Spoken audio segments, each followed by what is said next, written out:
Bismillahirrahmanirrahim. Assalamualaikum warahmatullahi wabarakatuh. Jom ke channel Cikgu Alias. Kita berkongsi ilmu, semoga bermanfaat untuk semua.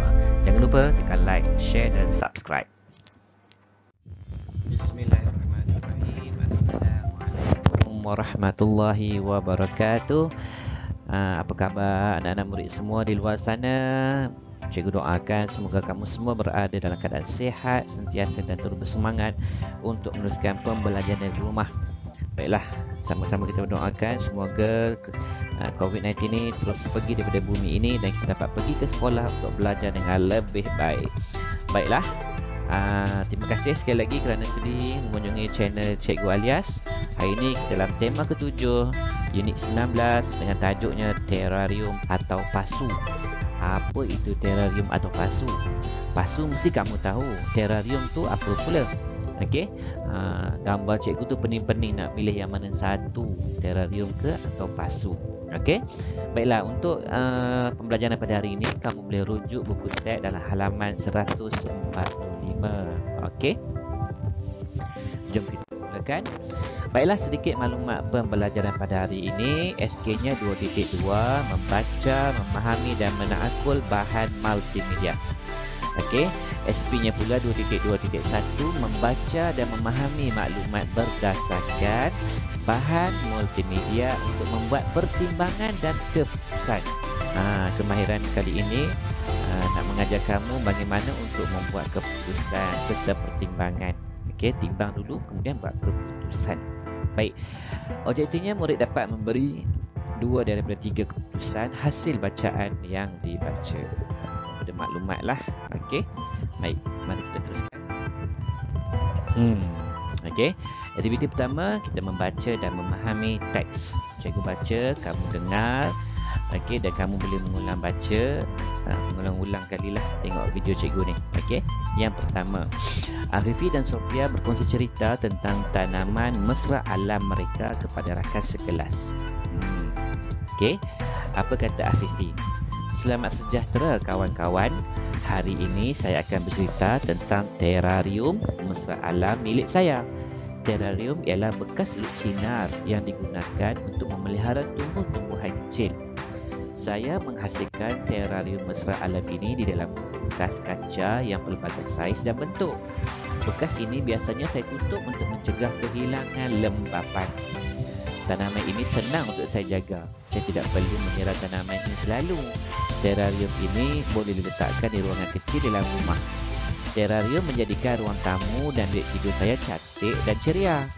Terrarium mampu menjadi terapi minda bagi mengurangkan stres. Itulah terrarium. Kamu pernah dengar terrarium? Kalau nak nampak lebih jelas, kamu boleh Google. Dalam Google search tu, type terrarium. Satu kaedah tanaman di dalam balak kaca yang besar. Okey. Mari kita lihat seterusnya rakannya Sofia pula. Selamat sejahtera kawan-kawan. Hari ini saya akan menceritakan perihal tanaman bunga di halaman rumah saya. Saya lebih suka memanfaatkan halaman rumah dengan tanaman pelbagai jenis pokok bunga. Saya menanam pokok bunga di dalam pasu yang pelbagai bentuk dan saiz. Saya hanya menyiram tanaman saya pada waktu pagi dan petang. Bunga yang sedang mekar memberi saya sekeluarga kepuasan. Kecantikan bunga pula menghidangkan panorama indah dan menyejukkan pandangan.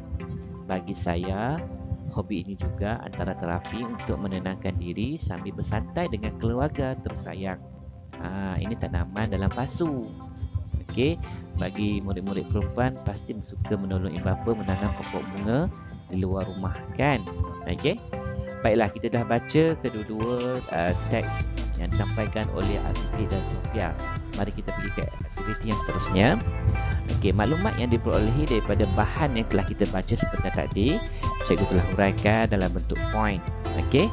Yang pertama, terrarium ialah bekas sinar yang digunakan untuk memelihara tumbuh-tumbuhan kecil. Bekas ini biasanya saya tutup untuk mencegah kehilangan lembapan. Tanaman ini senang untuk saya jaga. Saya tidak perlu menyiram tanaman ini selalu. Terrarium ini boleh letakkan di ruang kecil di dalam rumah. Terrarium menjadikan ruang tamu dan bilik tidur saya cantik dan ceria. terarium mampu menjadi terapi minda bagi mengurangkan stres. Ini antara maklumat-maklumat penting yang terdapat dalam petikan yang cikgu baca sebentar tadi oleh Afifi. Okey, itu contoh gambar dia tanaman tu kan. Okey, manakala maklumat daripada Sofia pula, menanam pokok bunga dalam pasu yang pelbagai bentuk dan saiz. Ada banyak saiz pasu pokok bunga. Okey, saya hanya menyiram tanaman saya pada waktu pagi dan petang. Bunga yang sedang mekar memberi saya keluarga kepuasan. Kecantikan bunga pula menghidangkan panorama indah dan menyejukkan pandangan. Seterusnya, hobi ini juga antara terapi untuk menenangkan diri sambil bersantai dengan keluarga tersayang. Okey, masing-masing ada isi penting yang menunjukkan mengapa tanaman dalam terarium dan pasu ni menyenangkan mereka, menjadi pilihan mereka. Okey, itu contoh gambar. Okey, seorang ayah berkebun di luar tu, tanam pelbagai pokok dan pelbagai jenis bentuk pasu. Ada yang digunakan daripada bahan wangan, ada yang pasu yang dibeli kan. Ini contoh. Okey, so kita dah tahu dah maklumat yang kita perolehi. Jadi setelah kamu baca kedua-duanya ini, kamu bolehlah membuat pertimbangan untuk membuat keputusan. Okey, kamu boleh pilih di rumah nanti nak tanam dalam bentuk kaedah terarium ataupun pasu. Okey, baik, kita pergi ke aktiviti yang seterusnya, membuat pertimbangan dan keputusan. Ada sedikit dialog di situ, cikgu bacakan dahulu. Danish, kaedah tanaman manakah yang kamu suka? Mengapa? Itu sedikit maklumat diberikan cara nak menjawabnya. Saya suka kaedah penanaman. Kerana apa? Dengan itu saya memilih apa? Okey, apakah pula pilihan kamu, Tinesh? Okey, kamu boleh memilih salah satu kaedah penanaman yang kamu suka. Okey, cikgu telah berikan beberapa isi penting sebentar tadi. Kamu boleh ulang kembali video ini untuk melihat. Dan di sini cikgu ada sediakan contoh jawapan. Okey, saya suka kaedah penanaman terarium. Ada kesalahan cikgu di sini, bukan terarium. Buang satu R dekat situ. Kita potong ni R1. Bukan potong ni, cikgu tambah R. Buang satu R. Okey, terarium, kerana tidak perlu menyiram tanaman ini selalu.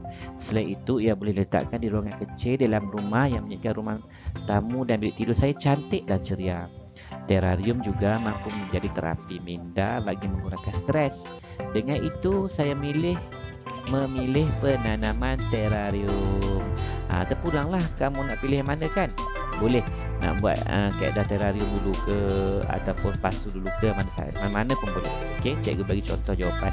Okey, untuk Tinesh pula cikgu bagi contoh jawapan macam ni. Tinesh ni suka pokok bunga.